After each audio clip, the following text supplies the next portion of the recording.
السلام عليكم ورحمة الله وبركاته. ازيكم يا حبايبي؟ عاملين ايه؟ يا رب تكونوا في احسن صحة واحسن حال. معانا النهاردة حاجة حلوة جدا جدا جدا، كريمي جدا جدا. يلا نقول بسم الله ونشوف عملناها ازاي. عملنا ايه؟ عملنا العزيزية الدمياطي. العزيزية دي حلوة جدا جدا جدا، حلوة صيفية رمضانية.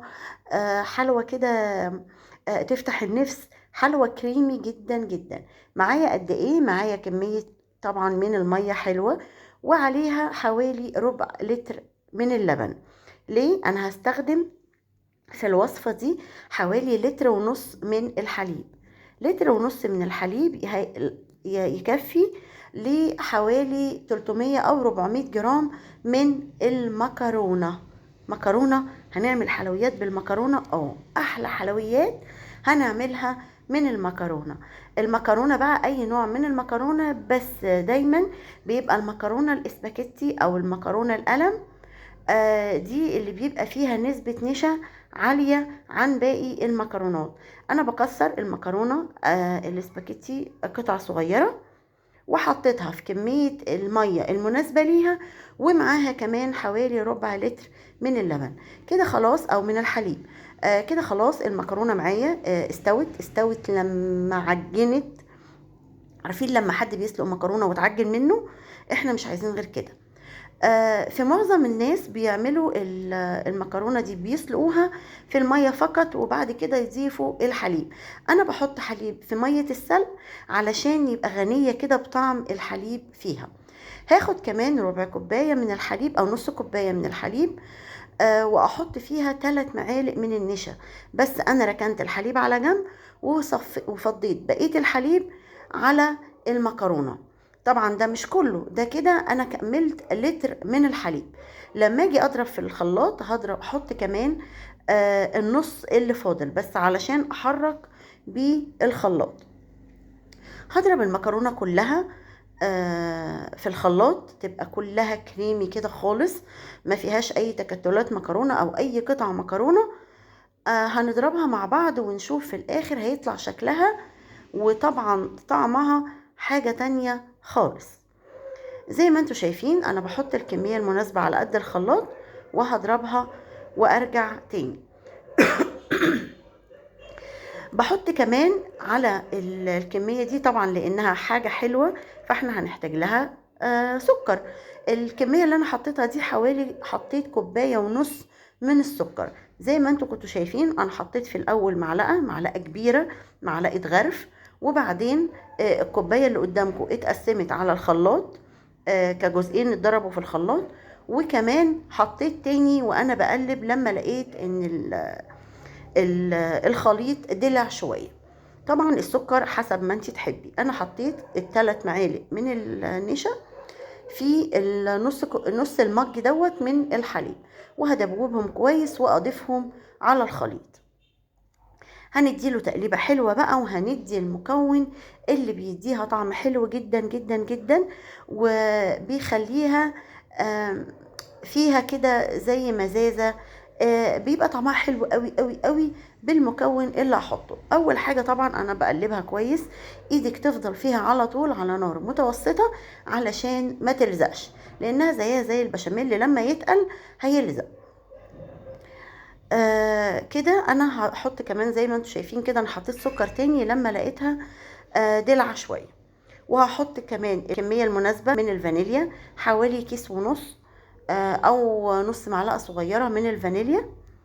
واحط كمان الحاجه اللي بقول لكم عليها اللي هتخلي طعمها حلو جدا جدا، مكون مش كل الناس بتحطه على العزيزيه.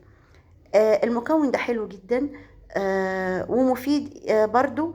انا بس هنا بغلي بقية الحليب اللي فايض من 2 كيلو، يعني الكمية اللي انتوا شايفينها حوالي نص لتر، واللتر ونص حطيتهم على 400 جرام من المكرونة.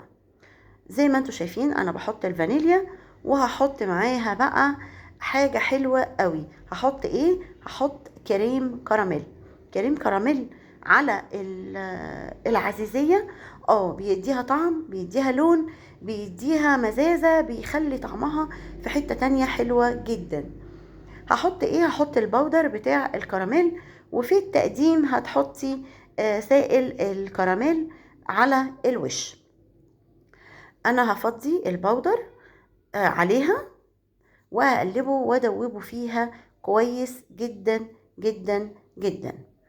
هحط بقى كمان تركه حلوه قوي قوي قوي من عندي، وحصري عندي انا وبس، محدش حطها قبل كده، واللي هيقدرها هيحس بيها وطعمها. بتودي العزيزية دي في حتة تانية خالص خالص خالص.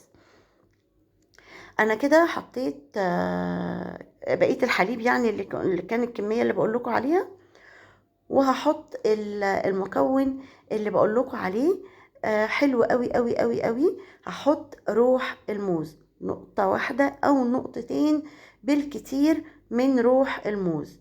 ليه روح الموز؟ روح الموز بتديها اكنك عاملاها بالموز، طعمها حلو قوي قوي قوي.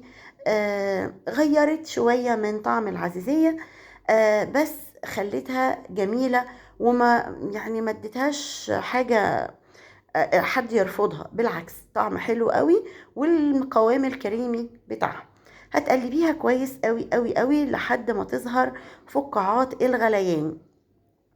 مجرد ما تظهر فقاعات الغليان، طبعا احنا مش بنسيب منها المعلقة علشان زي ما قلت لكم ما تلزقش، ومجرد ما بتظهر بتشيليها من على النار وتحطيها في الصواني.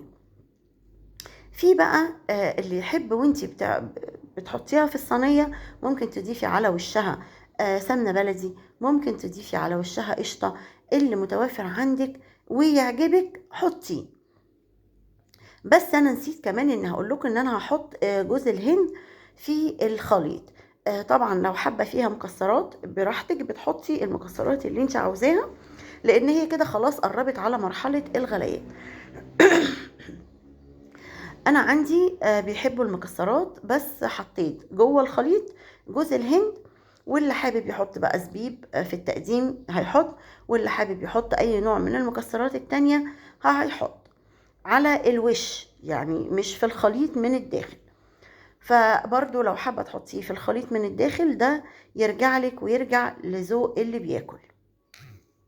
زي ما انتوا شايفين هي تقريبا كده خلاص ابتدت تغلي، وزي ما قلت لكم مجرد ما بتشوفي فقاقيع الغليان يبقى هي كده خلاص استوت كويس، والنشا استوى كويس، لان طبعا المكرونة والحليب مستويين، فاحنا مش عاوزين غير ان النشا يستوي علشان ما يبقاش ليه طعم يمسك في البق يعني.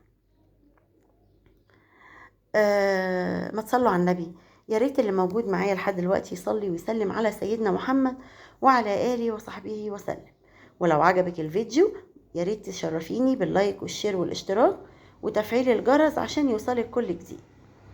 شفتوا دول 4 معالق من السمن البلدي، سمن البلدي الخالص اللي انا بعملها من القشطه، مجرد بس ان انا اعزز الطعم. الحلويات ديت خفيفه جدا جدا جدا، ما فيهاش اي نسبه دهون، غير مجرد حوالي معلقتين السمنه او 4 معالق بالظبط من السمنه اللي انا حطيتها، وكمان المعلقه اللي بمسح بيها الصواني بس، ولا اكتر ولا اقل. ما فيهاش اي نسبه دهون تانية.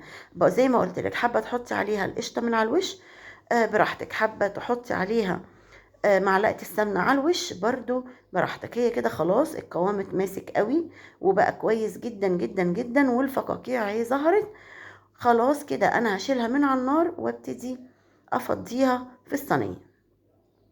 طبعا المقاس بتاع الصينيه وسمك العزيزيه ده يرجع لك انتي، زي ما بتحبي انتي، تحبيها سميكة تحبيها خفيفة زي ما يعجبك، بس القوام المناسب ليها حوالي سنتي او 2 سنتي بالكتير. ولو عملتيها في صينية بسبوسة برضو هتبقى حلوة، هتبقى حلوة قوي. انا كده خلاص هصب الخليط في الصينية.